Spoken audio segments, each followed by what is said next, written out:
Dang. There have been a lot of major developments in my melee Chronomancer Hammer of the Gods build in a short amount of time. So let me walk you through them. So first off, we've got Tremors, which is a gem that gives us a chance to get multiple aftershocks whenever we use our Hammer of the Gods. So we've got that, and you can see I slotted that in here. So my current gems, we actually ended up removing the Inevitable Critical because I misread it, and Inevitable Critical gives you 100% more, or 100% increased critical hit chance. So it's basically just doubling your low 5% chance. So it's not that good. So we removed the Inevitable Critical. Because we removed that, we got rid of the Super Critical as well. So now we've got Brutality, Heavy Swing, Concentrated Effect, Heft, and Tremors. So I basically went really strong into killing bosses and rare mobs.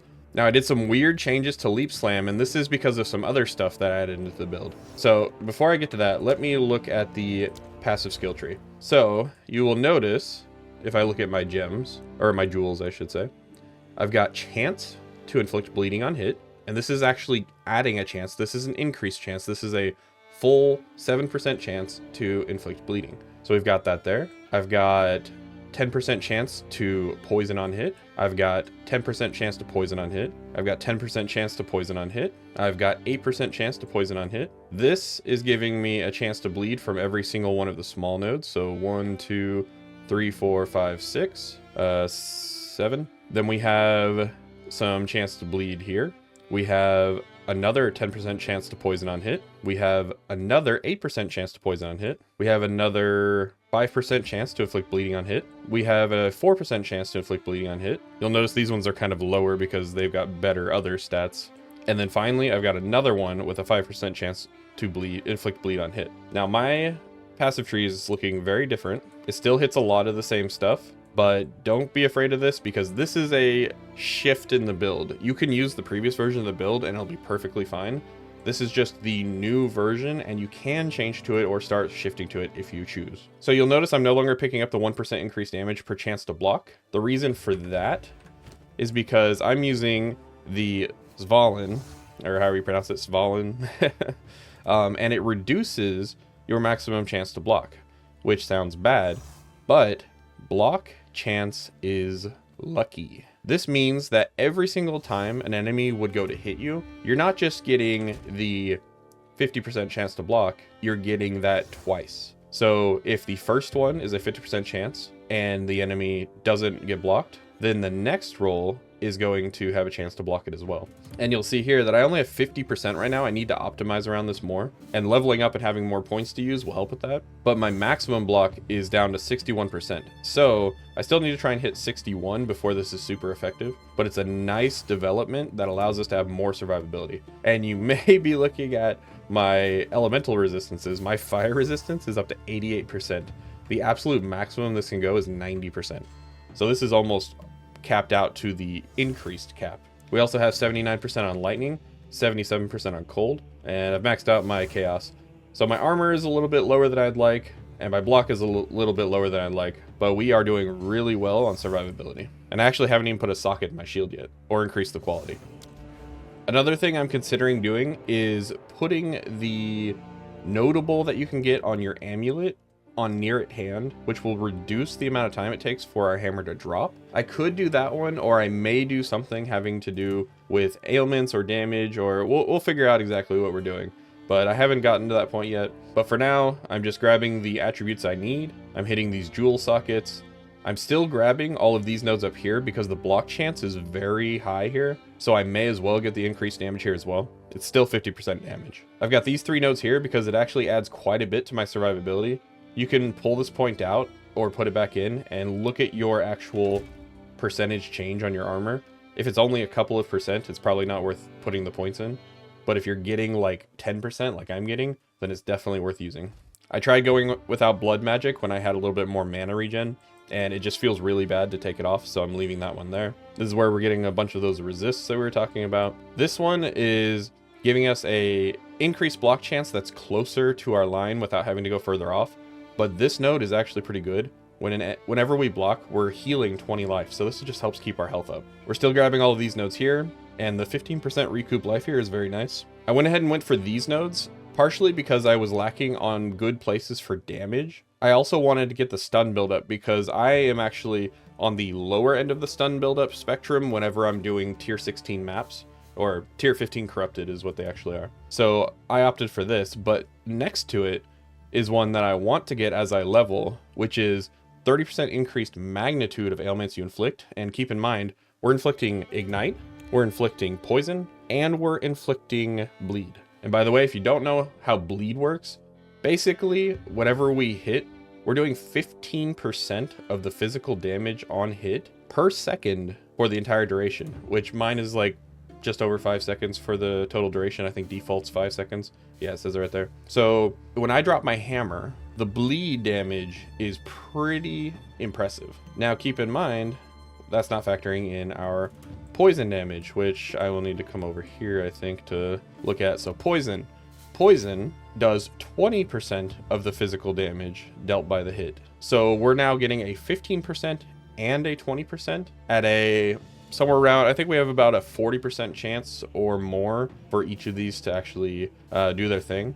There's even a pair of gloves that I was considering that gives you a 20% chance to poison, and it allows you to stack an additional poison. So that could be useful, especially whenever the hammer gets its aftershock. By the way, ignore this point here because I'm just putting it here since I need the strength. You don't actually need that point. And also I'm using iron reflexes because I actually have a decent amount of evasion, but you don't need that either. So some of my next points as I level are going to go into my increased chance to block wherever I can find them nearby. I'm going to try and find more places for armor, possibly going up here and catching my blade catcher. And on the way there through here, I could also get vigilance potentially, but I'll be adjusting these points back and forth depending on how I feel with the build. Let's see, let me go through some final things that you guys might be interested in. Let's make sure we've checked everything. So we're still using our basic attack in order to break armor, and now we've got bleed chance on there because may as well.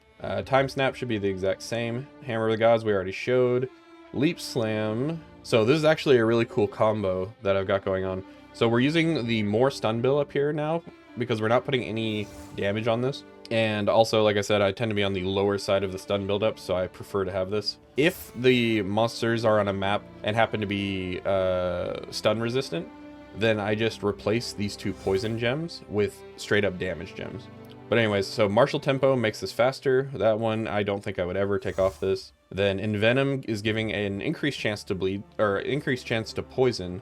So this is a massive chance to poison. Then we've got Bursting Plague. This is actually kind of insane, and I'll show you some gameplay with this here in a second. But basically, Bursting Plague is causing little explosions of damage around the enemies that we jump onto, and we end up just killing them automatically with leaf slam half the time. I don't even bother using my Bone Shatter unless I have to. Speaking of Bone Shatter, I've got Rupture, so we're aggravating the bleed. Rage, still got Magnified Effect, Devastate, and Impact Shockwave. We definitely moved out of Rage a little bit with this version of the build. It wasn't very easy to sustain when you're blocking so much. For Berserk, I've got Cannibalism and Vitality. If you need accuracy, then you're going to toss an accuracy gem in there, and you can check that by clicking next to your ability and looking for your main hand chance to hit. Mine's at 98%, so I'm not going to stress about that. Then, yeah, the rest of this should be the same. I did throw an Ancestral Warrior Totem on. This is something I would use mostly in a boss fight when I actually remember to do it. You throw it down, it'll be doing armor break on the boss, and it also has a Font of Rage to give us some rage. I could also put a Font of Healing, or whatever it's called, life regeneration, in here if I get another socket slot. And as far as gear goes, I showed you the shield. We're still using the Vertex. That's kind of a requirement for now. Could possibly work around it a different way. I ended up getting a weapon that had reduced attribute requirements, so that's kind of handy. But basically, on the weapon, I'm just going for physical damage. Attack speed is nice. I got that on here. Levels to melee skills. I was considering going for a swap weapon setup where I have dual-wielded two-handers on my second setup, and this would be for my Hammer of the Gods, just so that it hits like an absolute nuke. I haven't done that yet, but it's something that I am interested in trying. Most of the rest of the stuff is just hitting my resistances and armor. This belt I wore mostly because it just fit the resistances I needed, so it's not a requirement, and it's super cheap, so if you want this, go for it. Focus on movement speed on the boots primarily. For the gloves, you want to make sure you get your +2 to melee skills. Some physical damage and attack speed are nice, but almost impossible to find. Then for our amulet, you're going to want +2 melee skills. I only have +1 here, so that's kind of a big rip, but I needed the specific resistances at the time because I got rid of this shield that had a lot of resistances on it.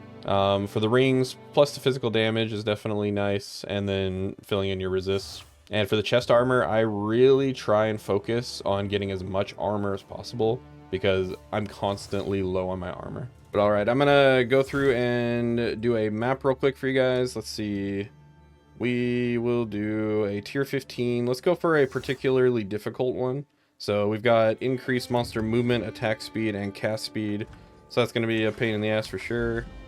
And let's do, not next to the boss one. Is there a boss that I'm close to? That'd be fun to do. All right, we found a boss map. It only took a long time. So we're gonna do this boss map. And this, like I said, this is a particularly difficult one, so we'll see how this goes. But this is tier 15, so this is the highest it can go other than if you have a corrupted map. So it should be a pretty good example of where the difficulty is at.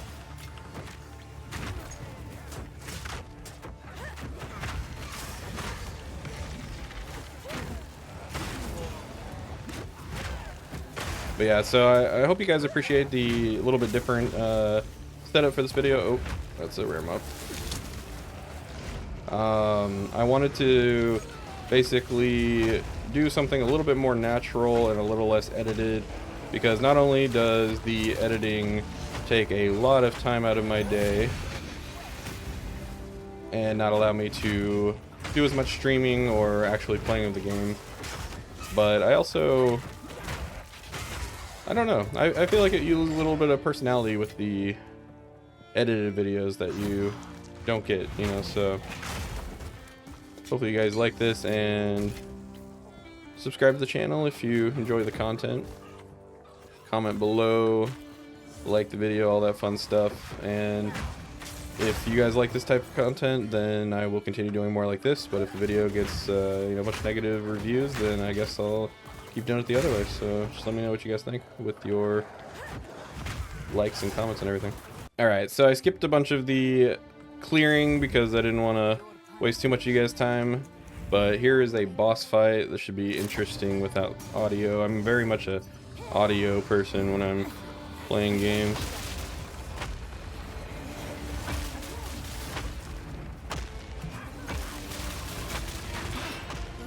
Oops, I kind of knocked him out of the area of my attack there.